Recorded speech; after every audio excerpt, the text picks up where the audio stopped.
In Prague in the summer of 1883, in a narrow apartment above a shop near the Old Town Square, a child was born who would spend his life trying to explain himself and never succeed, who would write thousands of pages in an attempt to be understood and would die believing he had failed, and whose friend would refuse to burn those pages, and so give the 20th century one of its most necessary voices. The apartment was cramped, and the family was growing, and the father was building a business through sheer force of will, through physical presence and volume, and an absolute certainty about how the world worked. The child was small and quiet and would remain so. His name was Franz, and he was born on the 3rd of July, into a city of 3 languages and several kinds of exclusion, into a family that was climbing, and a father who could not understand why his son seemed always to be looking elsewhere, at something no one else could see. Prague in those years was a city of layers, of languages that did not quite touch, of communities that lived alongside each other without ever quite merging. The Austro-Hungarian Empire held it all together with bureaucracy and habit and a certain ornate exhaustion. There were the Czechs, who were the majority and who spoke Czech and who were beginning to imagine a future that did not include German rule. There were the Germans, the language of power and administration and high culture, though most of them were not from Germany at all but had simply adopted the language as a way of belonging to something larger than themselves.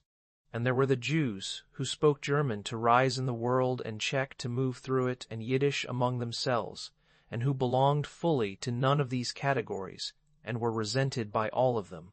Franz Kafka was born into this last group, into the small minority of German-speaking Jews, and so he was a triple outsider from the beginning, a citizen of overlapping exclusions, a man who would spend his life writing in a language that was not quite his own about places that were nowhere and everywhere at once. His father Hermann had been born in a village in southern Bohemia, the son of a kosher butcher, and had come to Prague with almost nothing and built a business selling fancy goods, ribbons and buttons and gloves and parasols, the small luxuries that people bought to signal they were doing well. He was a large man, broad-shouldered and loud, and he had survived poverty and military service and the kind of petty humiliations that come with being a Jew in the provinces, and he had decided that survival meant strength, and strength meant never showing weakness, never admitting doubt, never questioning the rightness of one's own will. He worked long hours and shouted at his employees and expected his children to be grateful for the comfort he had won for them, and he could not comprehend why his oldest son, the boy who should have carried on the family's rise, seemed so fragile, so uncertain, so prone to headaches and insomnia and endless self-examination. Franz would later write that his father's judgment hung over him like a weight he could never lift, that every word he wrote was an attempt to justify his existence to a man who measured worth in physical strength and business success and uncomplicated confidence. His mother Julie came from a slightly higher rung of the social ladder, from a family with some education and some culture, and she was quieter than her husband, but no less ambitious for her children. She worked in the shop alongside Hermann, kept the books, managed the household, and disappeared into the demands of the business in a way that left her children in the care of servants and nannies and governesses who spoke Czech and who did not stay long. Franz would remember this absence, this sense that his mother was always just out of reach, that the warmth he needed was always being diverted elsewhere, toward the shop, or toward Hermann, or toward the younger children who came after him. The 3 sisters who survived infancy, and whom Franz would love with a tenderness he could never quite extend to himself. The apartment where he grew up was always too small, always too full of noise and movement and the proximity of other people. There was no privacy, no quiet corner where a boy could retreat entirely, and Franz craved privacy the way other people craved companionship. He was a nervous child, thin and anxious, prone to stomach troubles and sleeplessness, and he learned early that the world was a place where his father's voice could fill all available space and where his own voice, by contrast, seemed to carry no weight at all. He learned to watch, to observe, to notice the mechanisms by which power operated in the smallest domestic transactions, the way his father's approval or disapproval could alter the atmosphere of a room, the way his mother's attention was always split,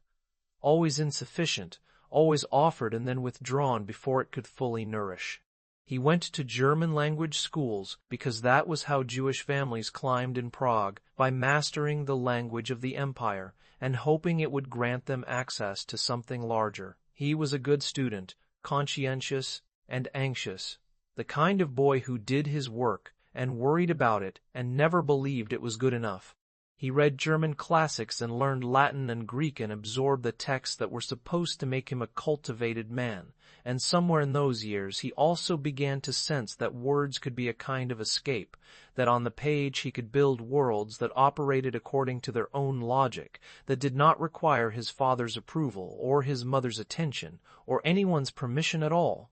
There were friends, though he was never easy in groups, never comfortable with the casual camaraderie that came naturally to other boys. He made a few close friendships that would last with boys who were also a little outside, a little bookish, a little strange.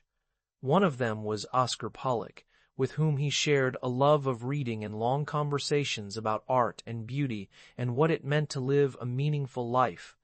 They wrote each other letters even when they were in the same city, letters that were really a form of thinking aloud, of testing ideas and emotions in the safety of the written word. Franz was discovering that he could be more honest on the page than he could ever be in person, that writing allowed him a kind of clarity he could not achieve in speech, where his words always seemed to tangle and fail. When he was 16, his family moved to a larger apartment on the edge of the old town, a place with more rooms and more space, but also more of the same tensions, the same sense that his father's energy dominated everything, and that Franz himself was always somehow inadequate, always falling short of an expectation he could not name. He read voraciously in those years, everything he could find, Goethe and Schiller and the German romantics, but also Darwin and Nietzsche and the modern writers who were beginning to suggest that the old certainties were crumbling, that the world was stranger and more chaotic than anyone had admitted. He began to keep a diary, not consistently but in bursts, writing down his thoughts and observations and the small humiliations that seemed to him to reveal the essential absurdity of existence. He graduated from the gymnasium in 1901 and enrolled at the German University in Prague, first in chemistry and then, after 2 weeks, in law, a decision that was practical and safe, and that pleased his father, because law was a respectable profession, something that led to a secure position and a steady income. Franz did not love the law, but he also did not hate it in a straightforward way. It was boring and abstract and disconnected from anything he cared about, and that very disconnection made it bearable, made it possible to do the work without having to invest too much of himself in it. He could study the codes and the procedures and the dry language of statutes and save his real attention for the things that mattered, the reading and the thinking and the writing that he was beginning, very tentatively, to believe might be the center of his life. During his university years he met Max Brod, and this friendship would become one of the most important relationships of his life, though it was also a strange and unequal one in many ways. Max was shorter than Franz, less conventionally handsome,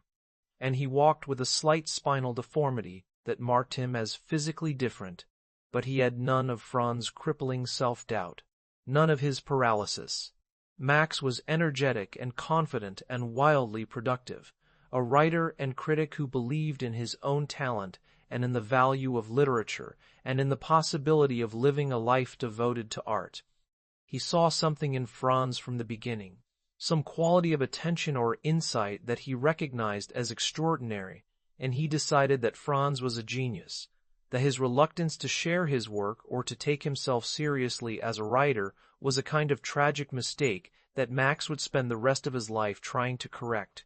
They talked for hours, the two of them, walking through the streets of Prague or sitting in cafes, and Max listened to Franz's stories and his ideas and his endless self-criticism, and he told Franz that he was wrong, that the work was brilliant, that he had to keep writing, and had to start publishing, and had to believe that what he was doing mattered. Franz resisted this encouragement even as he depended on it, even as he sought Max out again and again for reassurance that he could never quite accept.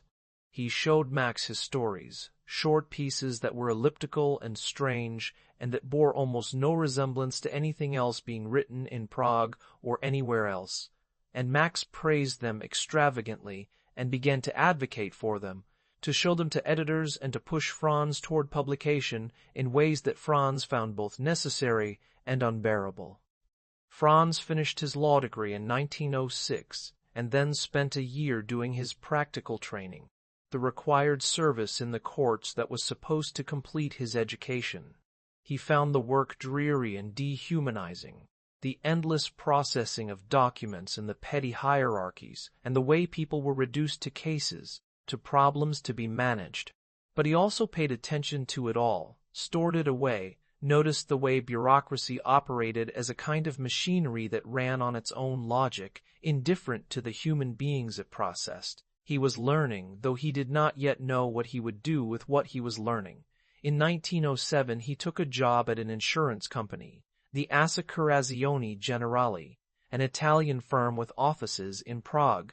It was supposed to be temporary, a way to earn money while he figured out what to do with his life, and it was exactly as soul-crushing as he had feared. The hours were long, 9 in the morning until 6 or 7 or 8 at night, and the work was repetitive and meaningless, evaluating claims and filling out forms and sitting in an office that smelled of dust and old paper. He came home exhausted and could not write, could not think, could barely keep himself upright. He lasted less than a year before he found another position at the Workers' Accident Insurance Institute, a government agency that evaluated workplace injuries and set insurance rates for businesses across Bohemia. The new job was better, or at least less terrible. The hours were shorter, ending at 2 in the afternoon, which left the rest of the day free, at least in theory. The work was still bureaucratic, still a matter of reading reports and conducting inspections and writing up evaluations, but there was something about it that caught his attention in a different way. He had to visit factories and construction sites, had to see the machines that crushed and burned and maimed the workers, had to write reports describing how a man had lost his arm or his hand or his life, and then calculate how much that loss was worth in monetary terms. It was grotesque and absurd and deeply sad, and it gave him a window into the mechanisms of industrial capitalism, the way human bodies were used up by machines and then compensated with money that could never restore what had been taken. He was good at the job, competent and reliable and capable of producing the clear, precise prose that bureaucracy required, and he was promoted steadily over the years, given more responsibility and more pay and more respect than he ever felt he deserved. His colleagues liked him, found him pleasant and easy to work with, and they had no idea that he spent his afternoons in a state of exhaustion, dragging himself home to sleep for a few hours before waking in the evening to write or to try to write, often failing, often sitting in front of a blank page, with a sense of futility so profound that he wondered why he kept trying at all. The writing was difficult in those years, sporadic and frustrating. He would start stories and abandon them, write a few pages and then decide they were worthless and tear them up or stuff them in a drawer. He wrote in his diary about his failures, his inadequacies, his inability to produce anything of value. He wrote about his father trying to understand the hold Herman had over him, the way his father's voice seemed to echo in his head even when they were not in the same room, judging him, finding him wanting. He wrote about his body, which felt like a betrayal, always tired, always sick, always weak, in ways that seemed to confirm his father's judgment that he was not a real man, not someone who could survive in the world as it actually was. But he also kept writing, and in 1908 he published his first pieces, a small collection of short prose sketches that appeared in a literary magazine called Hyperion under the title Betrachtung, Meditation. They were brief, almost aphoristic pieces, observations and fragments that captured moments of unease or strangeness, the way ordinary life could suddenly reveal itself to be absurd or menacing or inexplicable. They were not stories in any conventional sense, did not have plots or resolutions, but they had a voice, a way of seeing that was distinctly his own, quiet and precise and unsettling. Almost no one noticed them, but Max did, and Max told him they were the beginning of something important, that he had to keep going. In 1912, On the night of September 22nd into the morning of September 23rd, Franz sat down at his desk around 10 in the evening and began to write a story that he had been thinking about for days, and he wrote through the night without stopping, wrote until 8 in the morning, wrote until his whole body ached and his hand cramped and he could barely see the page in front of him. The story was called Das Urteil, The Judgment, and it was about a young man named Georg Bendemann who lives with his father and has built up the family business while his father has declined into old age and dependence. George is about to be married, is moving forward into adult life, and he goes to tell his father about a letter he has written to a friend in Russia, and his father, who has seemed weak and confused, suddenly reveals that he has been in contact with the Russian friend all along, that he knows everything, that he has been watching and judging, and he sentences George to death by drowning, and Georg, without hesitation, runs to a bridge and throws himself into the river. It was a story of power and guilt and the impossibility of escape, and it poured out of Franz in a single unbroken stream, as though it had been waiting fully formed for him to simply transcribe it. He felt when he finished it that he had written something true, something that captured a reality he had always sensed but never been able to name.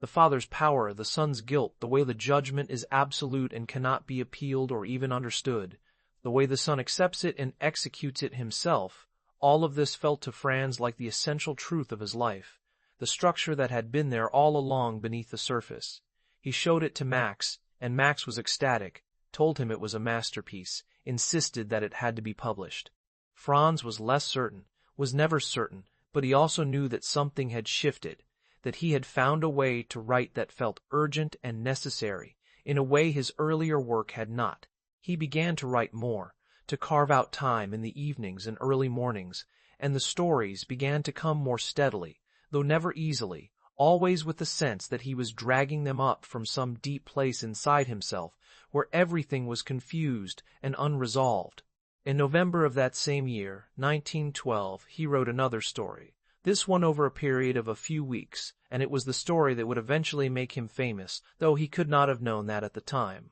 The story was called Die Verwandlung, The Metamorphosis, and it began with a sentence that announced itself with perfect clarity. Als Gregor Samsa, eines Morgenseo verwandelicho, von der Sive Millionengazes, unruchen eiken Truman erwachte, von der sich in Sini in Beju en Unigeza. When Gregor Samsa woke one morning from uneasy dreams, he found himself transformed in his bed into a monstrous vermin. The story unfolded from that opening with a kind of inexorable logic. Gregor has become an insect, some kind of beetle, though the exact species is never specified, and the story does not explain how or why this has happened. It has simply happened, and Gregor must deal with it, and so must his family. He is a traveling salesman who has been supporting his parents and his sister, working a job he hates to pay off his father's debts, and now he cannot work, cannot speak, can barely move in his new body, and his family must confront the reality of having this creature in their home. His sister tries to care for him at first, brings him food, cleans his room, but gradually her sympathy turns to disgust, and his father becomes violent, and his mother cannot bear to look at him, and Gregor understands that he has become a burden, that his existence is a problem that needs to be solved.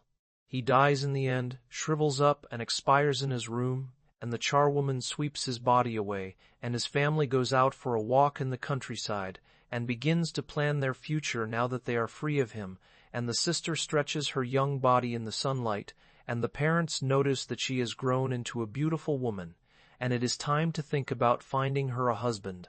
The story ends with this vision of renewal and relief, the family moving on as though Gregor had never existed,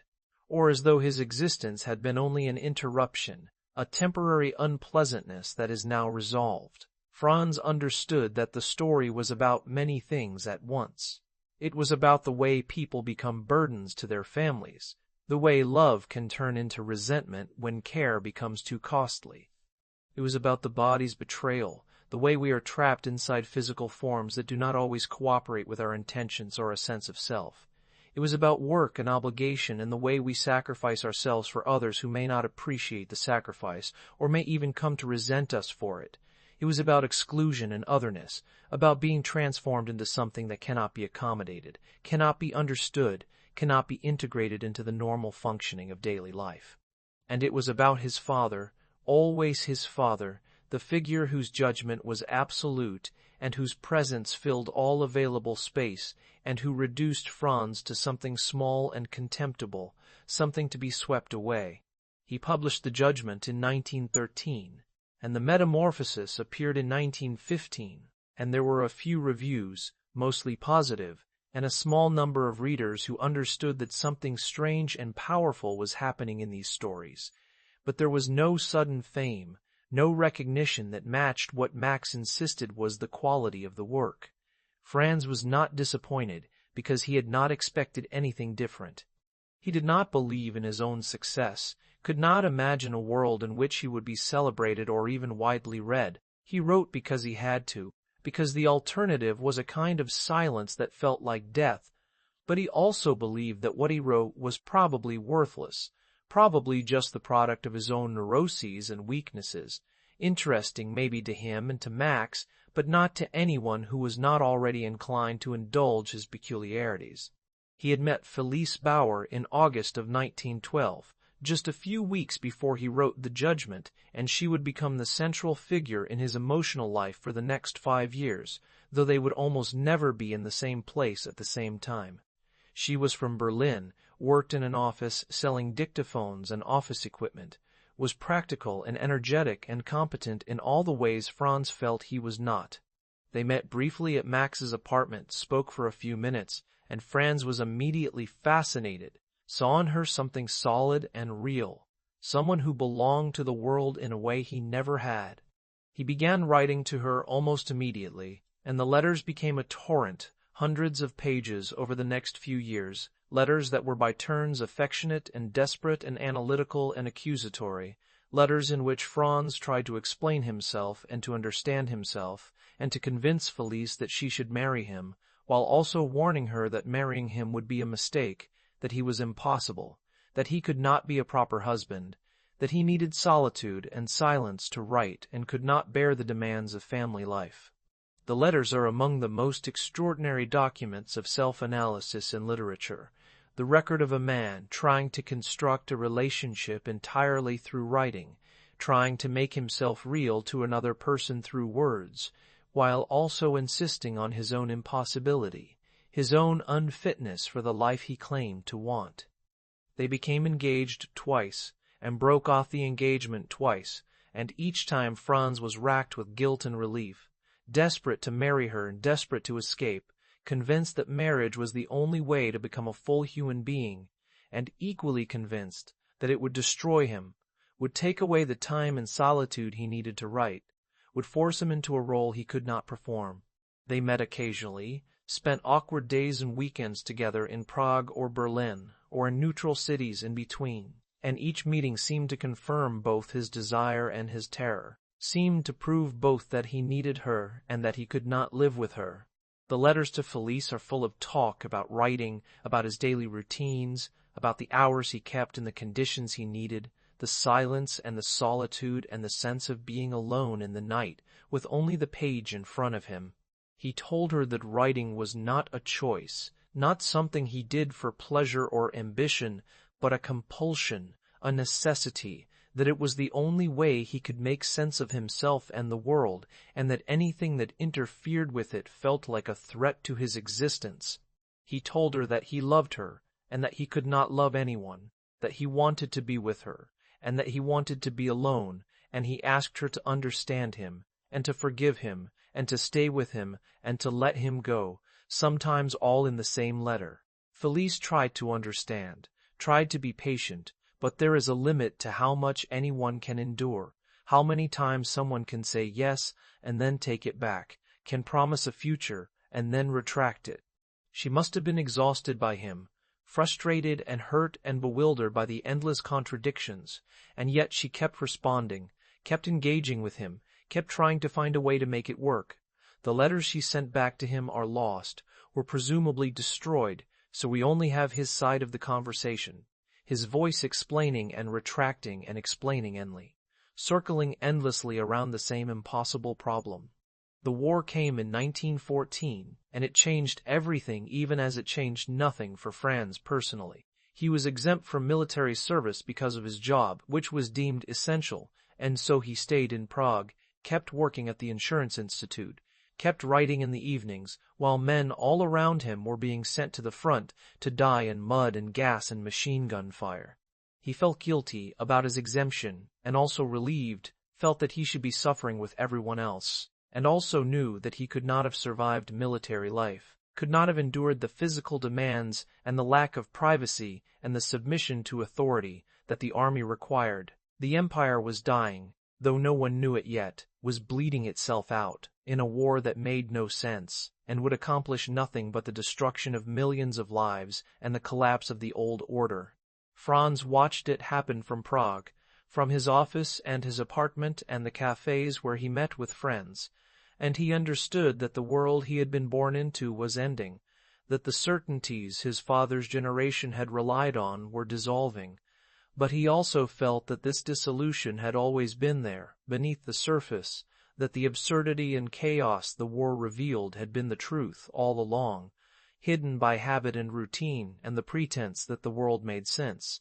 He kept writing, produced some of his strangest and most powerful short pieces during the war years. In the Penal Colony, written in 1914, is a story about a machine designed to execute prisoners by writing their crime on their bodies with needles, carving the words deeper and deeper over 12 hours until the prisoner understands the sentence and dies. The machine is beautiful and elaborate and utterly insane, and the officer who explains it is devoted to it with a religious fervor, believes in the justice it represents even as it is being dismantled and discarded by the new administration. The officer finally straps himself into the machine and it malfunctions and kills him messily, without grace, and the story ends with the traveler who has witnessed all this, leaving the island, refusing to intervene or to judge, simply departing. It is a story about the law and punishment and the way systems of justice can become monstrous, can turn into their own kind of torture, and it is also about the end of an era, the sense that the old certainties are breaking down and nothing coherent is taking their place. The machine does not work anymore, but no one knows what should replace it.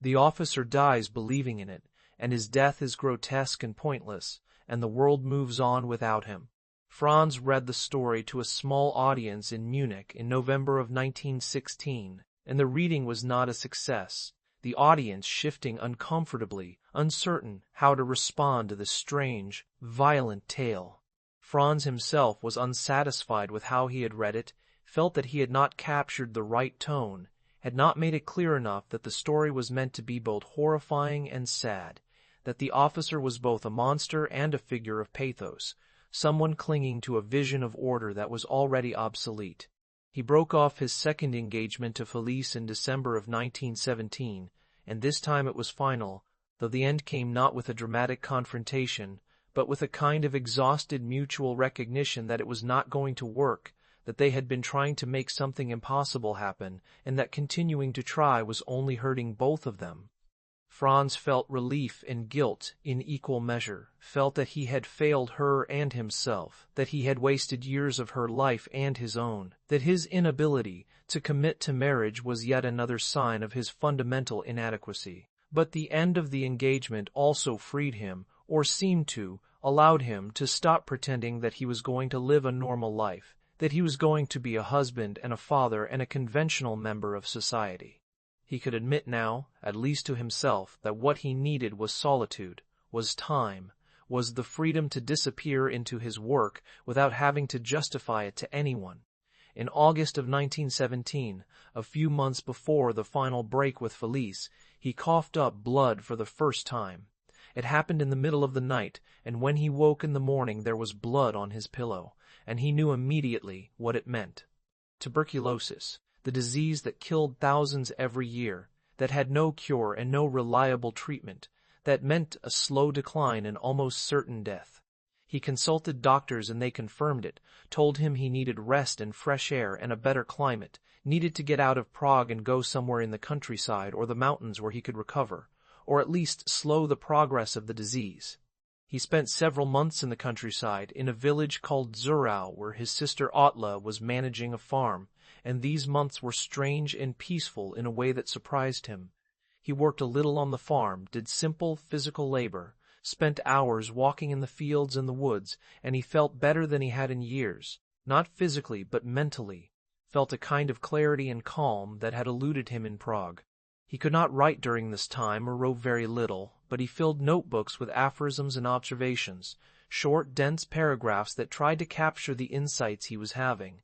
thoughts about guilt and suffering and the nature of existence, thoughts that circled around the same themes his stories had always circled around, but approached them more directly, more philosophically. He wrote that guilt was not the result of having done something wrong, but the precondition of existence itself, that to be alive was to be guilty, to be in debt to powers one could not name or appease. He wrote that the spiritual world was the only real world, and that everything else was illusion, but also that the spiritual world was entirely inaccessible, that we were separated from it by a barrier we could not cross. He wrote that there was hope, infinite hope, but not for us. These aphorisms are bleak and strange and beautiful, and they read like the distillation of everything he had been trying to say in his stories, the truth beneath the narratives, the structure of the world as he understood it. He returned to Prague in 1919, went back to work at the Insurance Institute, tried to resume his old routines, but he was changed. The illness had clarified something, had made it impossible to pretend that he had unlimited time, that he could keep deferring the work he needed to do. He began writing again, worked on a series of stories and fragments, and then in January of 1922 he sat down and began what would become his longest and most sustained piece of work, a novel he titled Das Schloss, The Castle, though he would never finish it. The Castle is about a man known only as K, who arrives in a village that is dominated by a castle on a hill, and K claims to have been hired by the castle as a land surveyor. But no one can confirm this, and no one can get through to the castle authorities to verify his story, or to give him the access he needs to do his job. K spends the entire novel trying to reach the castle, trying to make contact with the officials who supposedly hired him, trying to understand the system and find a way to make it work, and he never succeeds. The castle remains distant, its officials remain inaccessible, and K is trapped in the village, dependent on the whims of bureaucrats and intermediaries and messengers who may or may not have any real authority or connection to the people in charge. It is a story about exclusion, about the impossibility of belonging, about systems that promise clarity and order but deliver only confusion and delay. K wants recognition, wants to be acknowledged as someone with a legitimate role and a legitimate claim on the community, and the system dangles that recognition in front of him but never quite delivers it, always has one more requirement, one more person he needs to speak to, one more document he needs to file. The tone of the novel is both comic and nightmarish, the bureaucracy both absurd and terrifying, and K himself is both sympathetic and maddening, both a victim of an unjust system and a man whose desperation drives him to make things worse, to alienate the people who might have helped him, to misunderstand every situation he finds himself in. Franz worked on the novel for months, wrote hundreds of pages, but he could not find an ending, could not figure out how to resolve Kafka's quest, or even whether resolution was possible. He eventually set it aside, left it unfinished, and moved on to another project, another novel that would also remain incomplete, this one called Der Prozess, The Trial, though in fact he had started the trial earlier in 1914 and had returned to it intermittently over the years, writing sections out of order, filling in pieces of the narrative without ever constructing a clear through line from beginning to end. The trial begins with another perfect opening sentence. Der Mann musste Joseph K. verleumdet haben, denn ohne das, etwas Böses getan hatte, wurde eines Morgens verhaftet. Someone must have slandered Joseph K. For one morning, without having done anything wrong, he was arrested. K. is a successful bank officer, a man with a respectable position and a settled life, and on the morning of his 30th birthday, He wakes to find two men in his room who tell him he is under arrest. They will not tell him what he is charged with, will not explain the procedures he needs to follow, will not even take him away, but instead tell him he is free to go to work as usual, that the arrest is a formality, that the process will unfold in due course. K spends the rest of the novel trying to find out what he is charged with, trying to mount a defense, trying to understand the court that has arrested him and the law it operates under. He learns that the court exists in hidden places, in attics and basements and back rooms, that it has its own officials and procedures and hierarchy, and that almost no one ever wins their case. He hires a lawyer who is sickly and ineffective, and who keeps him waiting for hours while he entertains other clients. He meets a painter who claims to have connections to the judges, and who offers to help him for a price. But the painter's help consists only of delays and temporary stays, not actual acquittal. K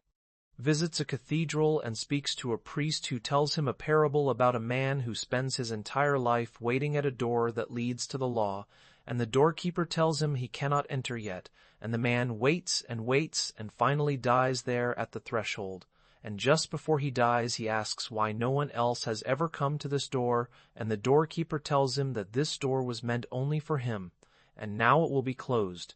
The parable is the heart of the novel, the clearest statement of its central vision. The law is both universal and particular, both everywhere and nowhere, both accessible and utterly closed off.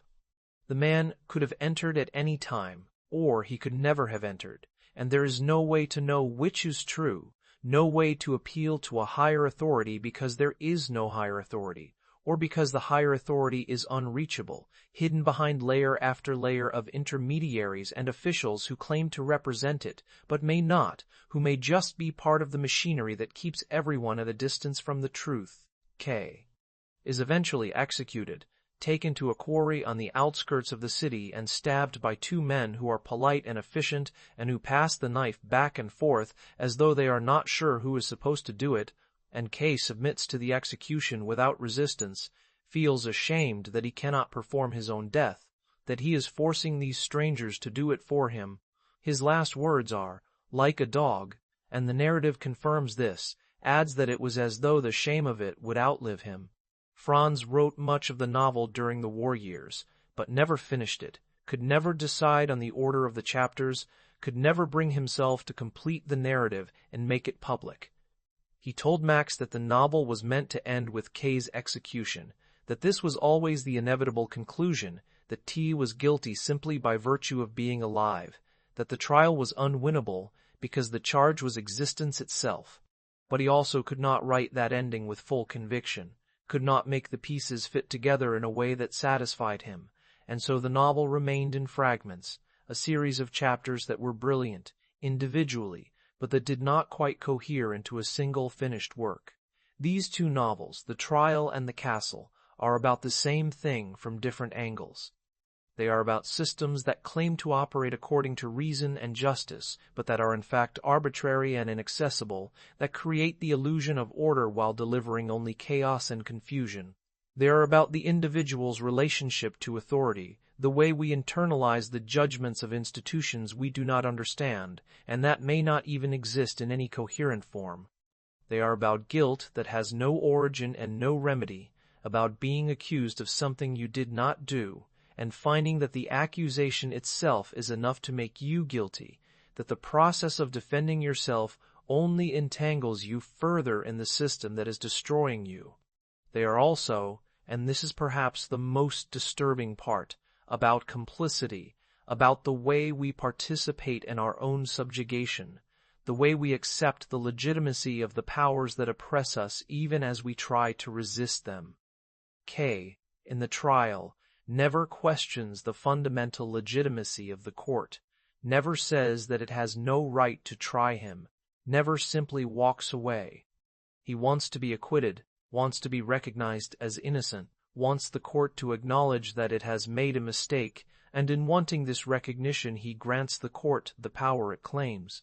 K, in The Castle, never questions whether the castle really hired him, or whether the officials he is trying to reach have any real authority. He assumes that the system makes sense, that there is someone in charge, that if he can just navigate the bureaucracy correctly, he will find the person who can validate his claim, and this assumption keeps him trapped in a game he cannot win. Franz understood that these novels were about his father, were about the way Hermann's judgment had shaped his entire life, had made him feel that he needed to justify his existence, that he was always on trial, always failing, always guilty of something he could not name. He understood that they were also about the empire, about the vast machinery of the Austro-Hungarian bureaucracy that processed people as cases and files and statistics, that reduced human beings to categories and numbers. He understood that they were about the future, about the way the 20th century was going to operate, the way the state would claim more and more power over individual lives,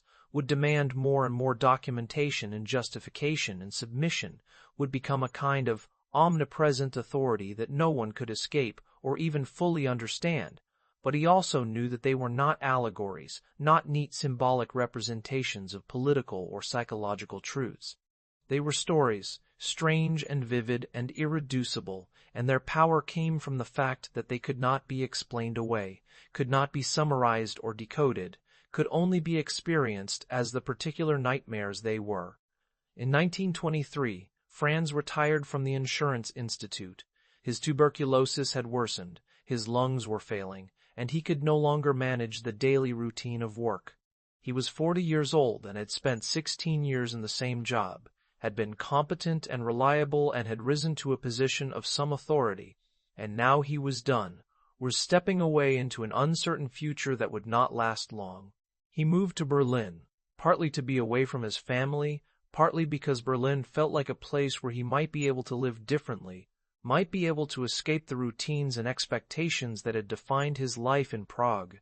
He was living with Dora Diamant, a young woman he had met the previous summer at a seaside resort, and this relationship was different from anything he had experienced before. Dora was 25, from an Orthodox Jewish family in Poland, and she had broken away from that world to live independently, to study, to make her own life.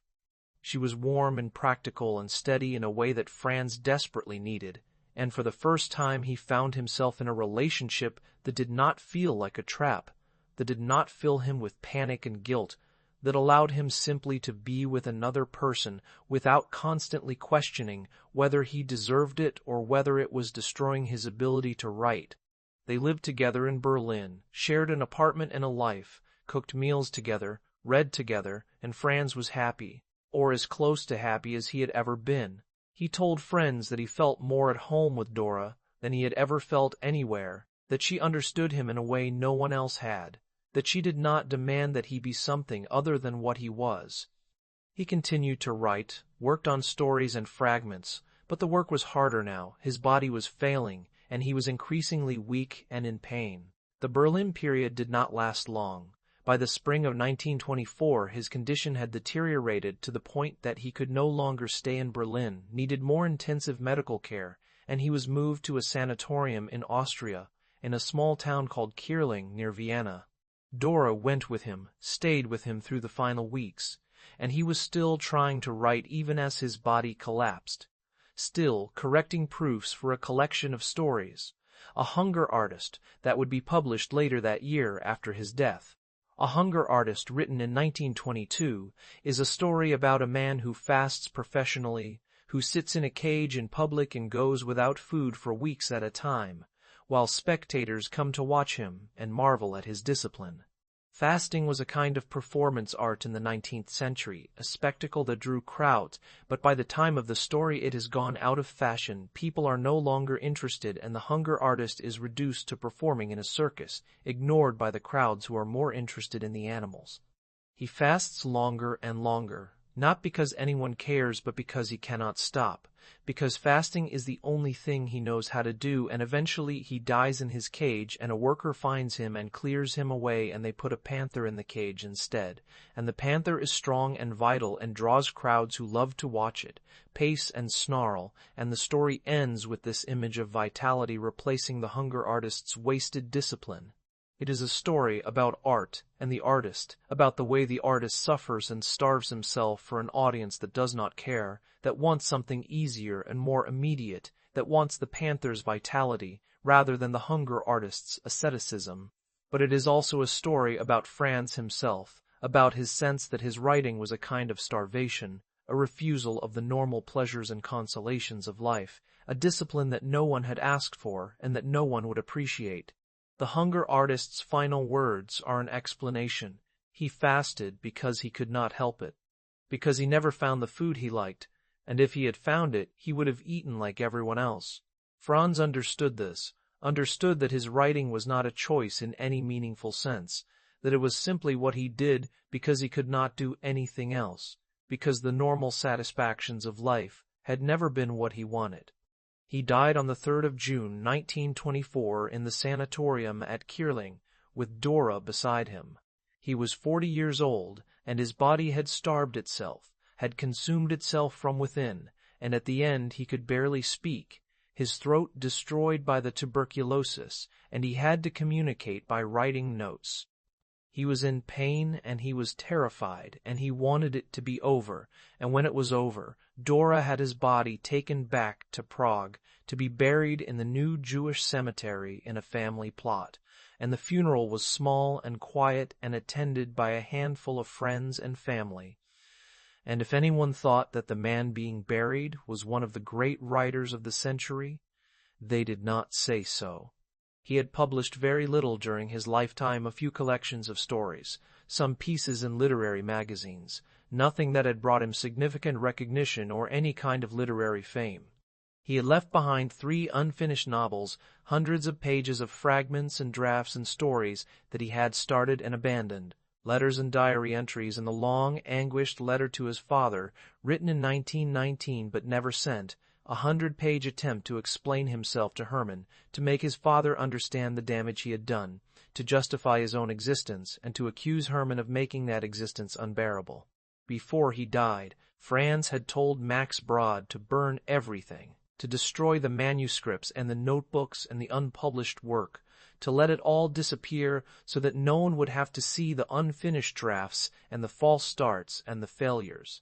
Max had promised, or had allowed Franz to believe he had promised, but Max had no intention of keeping that promise, and as soon as Franz was dead, Max began the work of editing and publishing the novels and stories and fragments, of presenting Franz Kafka to the world as a major writer, as someone whose work was essential and profound and unlike anything anyone else had written.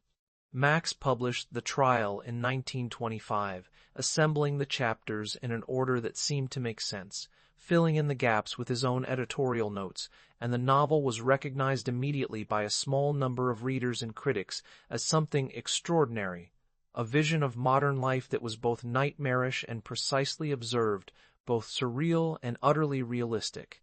The Castle followed in 1926, and then America in 1927, the earliest of the 3 novels, a more comic and hopeful book about a young man trying to make his way in the new world, though it too was unfinished, broke off in mid-sentence, as though Franz had simply run out of breath. Max also published the short stories and the fragments, edited the diaries and the letters, wrote introductions and essays explaining who Franz Kafka was and why his work mattered, and over the next 2 decades Franz's reputation grew slowly but steadily, until by the middle of the 20th century he was recognized as one of the essential writers of modernity, the prophet of the bureaucratic nightmare, the man who had seen the future and written it down with a precision that was still, decades later, almost unbearable. The Trial and the Castle became the defining texts, the works that everyone knew even if they had not read them,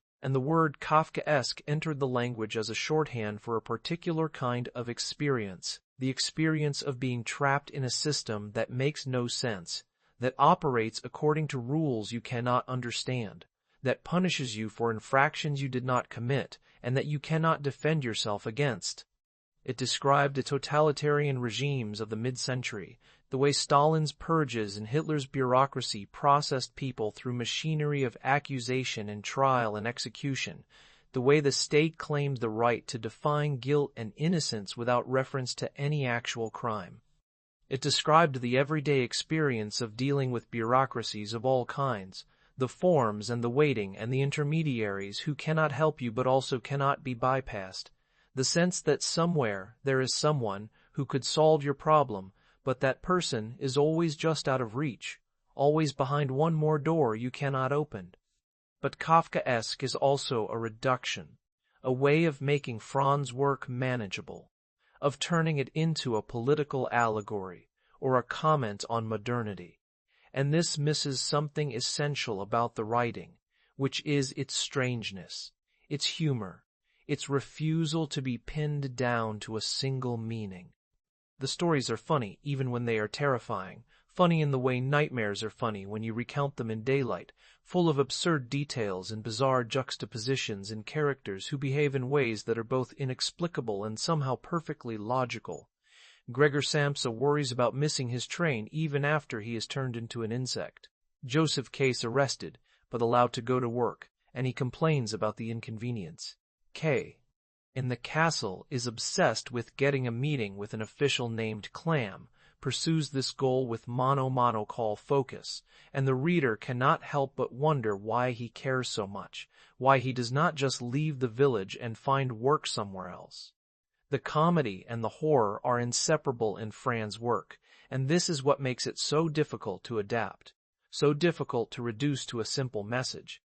The stories are not parables with clear moral lessons. They are experiences, strange and disorienting and often funny and always sad, and they stay with you not because they explain the world, but because they capture something true about what it feels like to live in the world, to be a self-conscious being trapped in a body that fails, subject to powers you cannot control, trying to justify your existence to authorities who do not care and who may not even exist. Franz's relationship with his father haunted everything he wrote, and the letter to his father, published after his death, made this relationship explicit in a way that the fiction only implied. The letter is an extraordinary document, both an accusation and an attempt at understanding, and it moves between rage and tenderness, between blaming Hermann for everything and recognizing that Hermann was also trapped, also limited, also a product of his own history and his own fears. Franz writes that Hermann's strength and confidence crushed him, that his father's judgment became the voice inside his head that told him he was worthless, that nothing he did would ever be good enough. He writes that his father's mockery and contempt taught him to see himself as contemptible, that Hermann's example of masculinity loud and physical and unquestioning was something Franz could never achieve, and so felt he had failed at being a man. But he also writes that he understands, or tries to understand, that Hermann came from poverty and struggle, and that his harshness was a form of protection, a way of making sure his children would not have to suffer as he had suffered, that his lack of tenderness was not malice but a kind of blindness, an inability to see that other people might need something different from what he needed. The letter is an attempt to bridge the gap, to make his father see him, to explain why he is the way he is, and it is also an acknowledgement that the gap cannot be bridged, that they are too different, that they speak different languages and always will.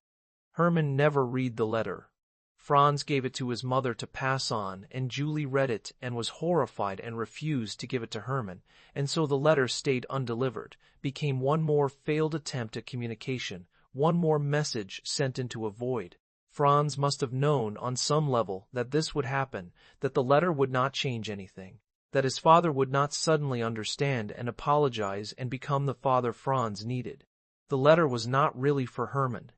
It was for Franz, an attempt to understand himself, to work through the psychological structures that had shaped him, to name the thing that had been pressing down on him his entire life. The work is full of fathers, full of figures of authority who are both powerful and incompetent, both threatening and absurd.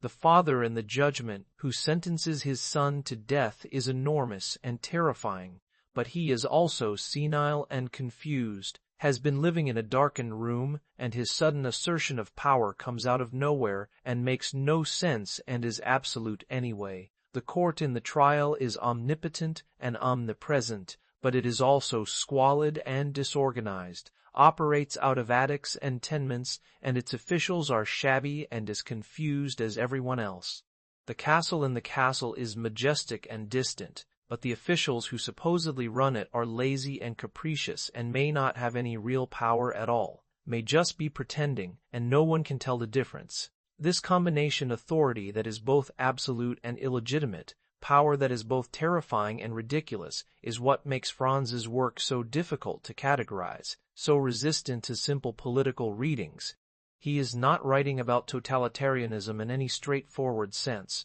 not offering a critique of fascism or communism or capitalism, though his work has been read as all of these things. He is writing about something more fundamental, about the structure of authority itself, the way power operates through claims of legitimacy that cannot be verified, the way we internalize these claims and police ourselves, the way guilt is produced not by having done something wrong, but by existing in a world where judgment is omnipresent and the law is both everywhere and nowhere. His Jewishness was central to this vision, though it is not always visible in the work, not named explicitly. He was a German-speaking Jew in Prague, which meant he belonged fully to neither the German nor the Czech nor the Jewish community, was always slightly outside, always aware of being watched and judged by multiple audiences at once. He was drawn to Yiddish theater and to Hasidic stories, spent time with actors from an itinerant Yiddish troupe that visited Prague, and he was fascinated by their warmth and their expressiveness and their unself-conscious connection to a tradition he felt he had lost.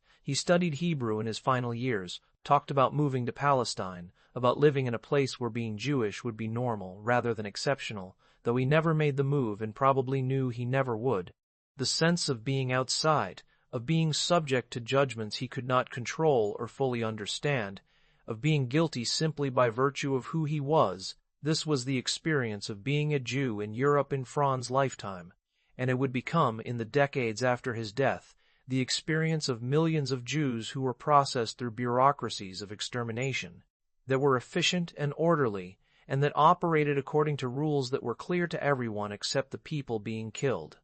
The trial was published in 1925, 8 years before Hitler came to power, and it reads now like a prophecy, like a vision of what was coming, though Franz could not have known, could not have predicted the scale of what would happen, could only have sensed that the machinery of accusation and judgment and execution was there, waiting,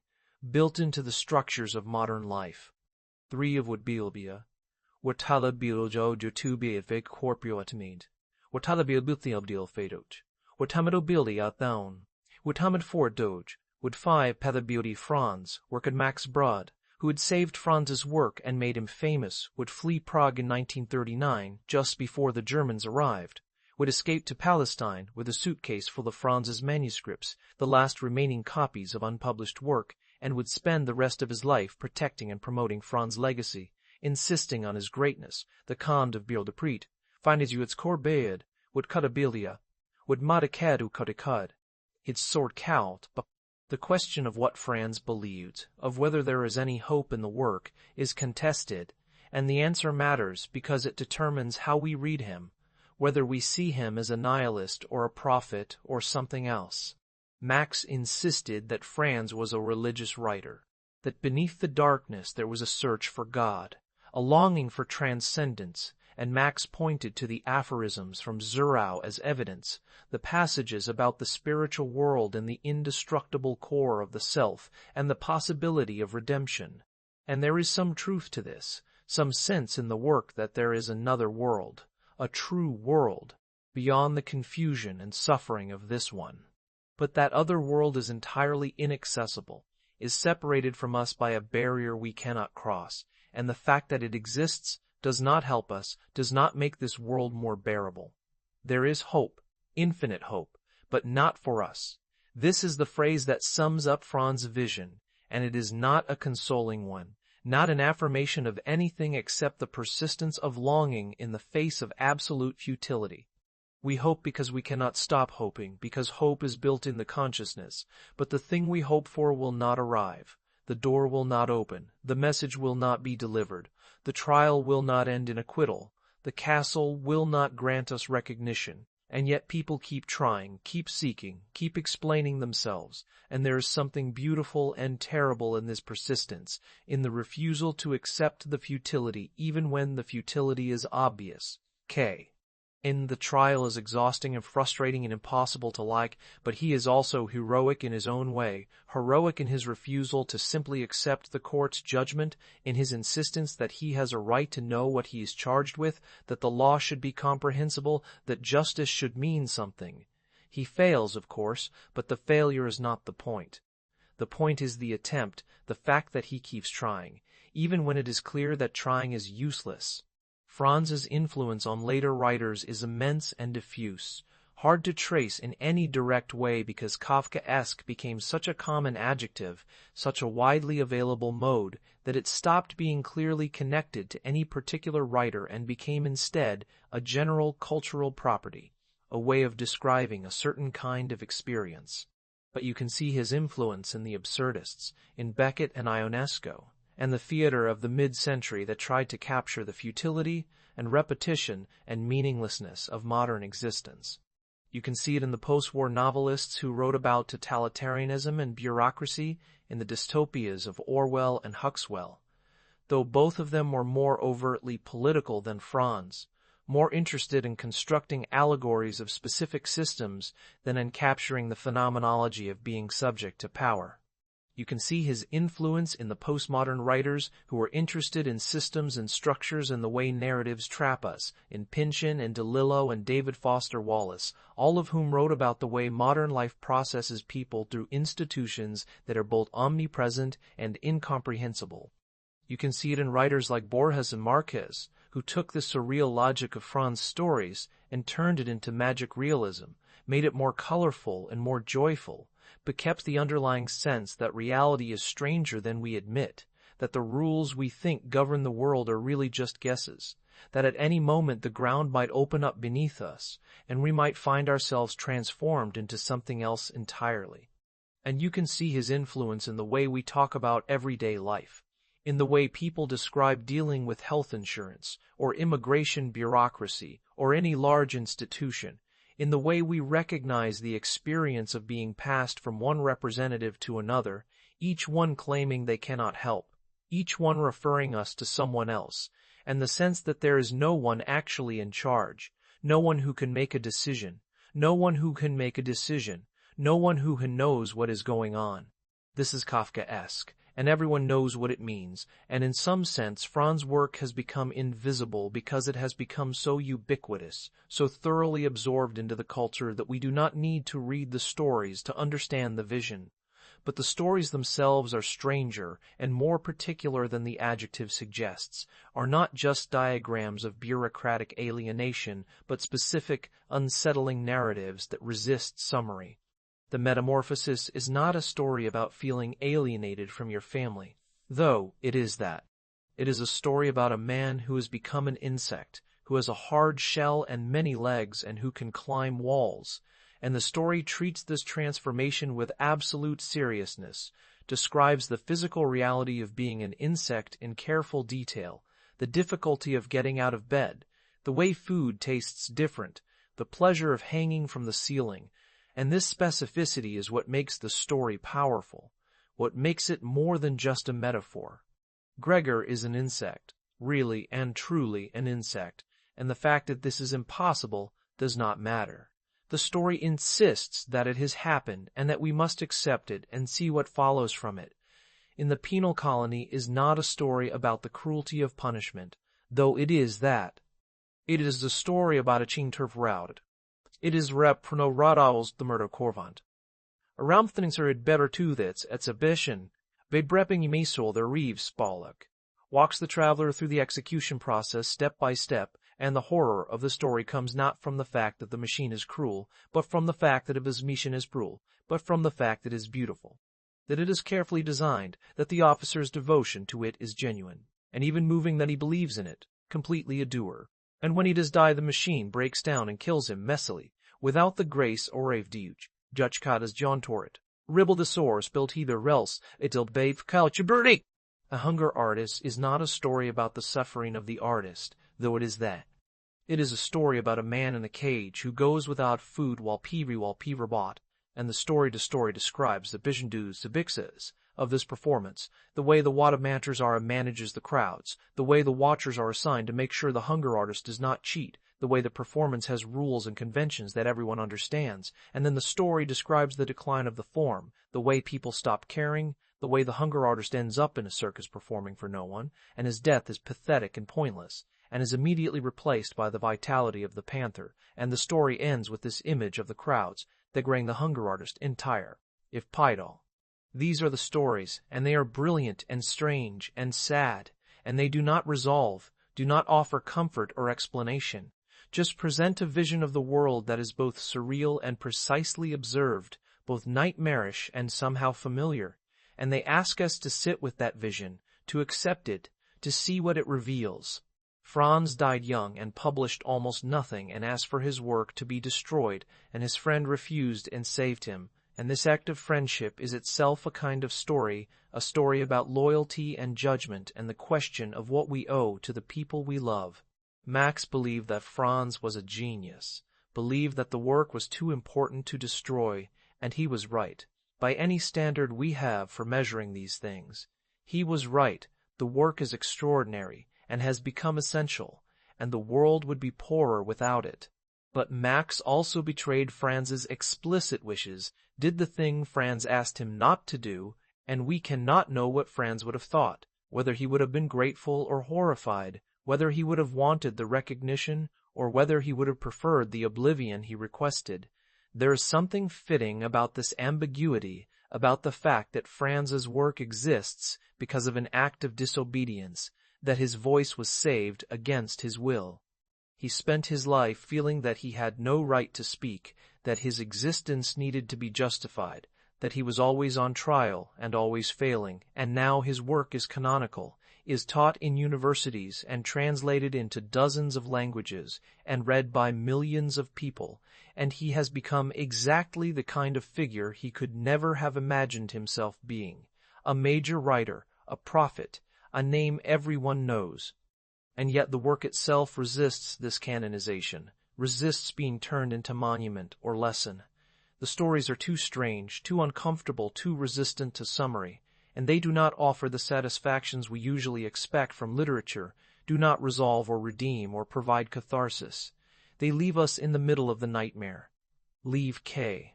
At the threshold, leave Gregor transformed and dying. Leave the hunger artist replaced by the panther, and they do not tell us what to do with this, do not offer a way out or a way forward, just insist that this is the truth, this is what it is like, and we have to face it. In his final months, living with Dora in Berlin and then dying in the sanatorium in Austria, Franz was as happy as he had ever been, and this is one of the few consolations in the story of his life, that at the end there was someone who loved him and whom he loved, that he was not alone, that he had found a kind of peace, even as his body failed. Dora remembered him as gentle and funny, remembered that he could laugh, that he was not as grim as the work might suggest, that he took pleasure in small things, in good food and conversation, and the presence of another person who understood him. But the work does not reflect this happiness, or reflects it only in absence, in the longing for connection that runs through all the stories, in the sense that the characters are always trying to communicate and always failing, always trying to be understood and always misunderstood, and that this failure is the defining feature of existence. If there is a door to the law, it is closed. If there is a castle, it is unreachable. If there is a castle, it is unreachable. If there is a verdict, it is gak. And yet we keep trying, keep hoping, keep explaining ourselves, and this persistence, this refusal to give up, even when giving up is the only rational choice, is what makes us human, is what the work honors, even as it shows us the futility of it. Franz Kafka wrote in German in Prague in the early 20th century, worked in insurance during the day and wrote at night, published a few stories and left behind 3 unfinished novels, and died at 40 of tuberculosis, asking that his work be destroyed. His friends saved the work instead, and the 20th century read it and recognized itself, recognized the bureaucracy, and the guilt and the impossible demands of authority, and the loneliness and the absurdity, and his name became an adjective, became a way of describing the texture of modern life, the experience of being subject to powers you cannot see or understand, or escape. The work is dark, and it is funny, and it is true in a way that cannot be explained, only felt, and it remains as necessary now as it was when Max first published it, as necessary as it will be for as long as there are systems that claim authority over individual lives, as long as there are people who feel guilty without knowing why, as long as there are doors that remain closed, and laws that remain hidden, and judgments that are delivered without explanation. Franz saw this world clearly, wrote it down with precision and care, and the fact that he did not live to see his work recognized does not diminish the recognition, does not make the work any less essential, any less true. Somewhere in Prague, in a cemetery on a hillside, there is a grave marker with his name, and people visit it, people from all over the world, people who have read the stories and the novels, and who wanted to stand in the place where he is buried, to pay respects to a man who told the truth about what it felt like to be alive in the modern world, who wrote it down in stories that do not comfort or console, but that witness, that testify, that refuse to look away. The grave is there, and the work is here, and the work is what matters, the work is what survives, and it is enough, or it has to be enough, because it is all we have, and it is everything.